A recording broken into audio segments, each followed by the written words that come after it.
дафинаи бузурги сиккаҳои нуқрагии асрҳои 9-10, сиккаҳои тиллоии қарнҳои 15-16, китобҳои дастнависи Қуръони Карим, девони Ҳофизи Шерозӣ, достони Юсуф ва Зулайхои Ҷомӣ, чанде аз ёдгориҳои таърихии намоишгоҳи «Аз Наврӯз то Наврӯз» дар Осорхонаи Миллии Тоҷикистон аст.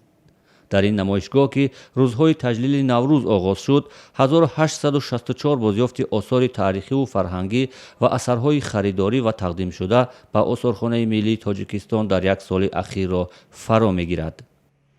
роҳҳои ҷамъоварии чунин осори таърихӣ ин пеш аз ҳама харидории ёдгориҳои таърихӣ аз шаҳрвандон ва дигар роҳи ҷамъоварии осори таърихӣ ин ташкили экспедитсияҳои илмии осорхона, экспедитсияҳои бостоншиносии осорхона ба мавзеъҳои таърихи ҷумҳурии Тоҷикистон ва савумин роҳ ин аз ҷониби шахсони фарҳангдӯст ба осорхона тақдим намудани осори таърихӣ мешавад. баъзе аз ин осорро раиси ҷумҳурии Тоҷикистон ба Осорхонаи Миллии Тоҷикистон тақдим кардааст. бахше аз экспонатҳое ки инҷо ҳаст, Кумитаи амнияти миллӣ ва дигар ниҳодҳои интизомӣ аз қочоқбарони ашёи таърихӣ гирифтанду ба Осорхонаи Миллӣ доданд.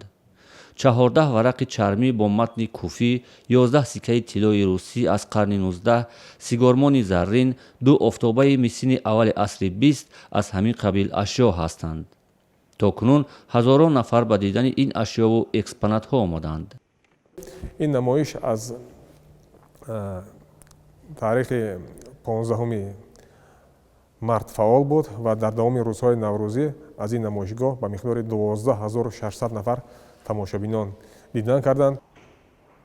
намоишгоҳ дар рӯзҳои наврӯзӣ то охири моҳ дар Осорхонаи Миллии Тоҷикистон идома мекунад.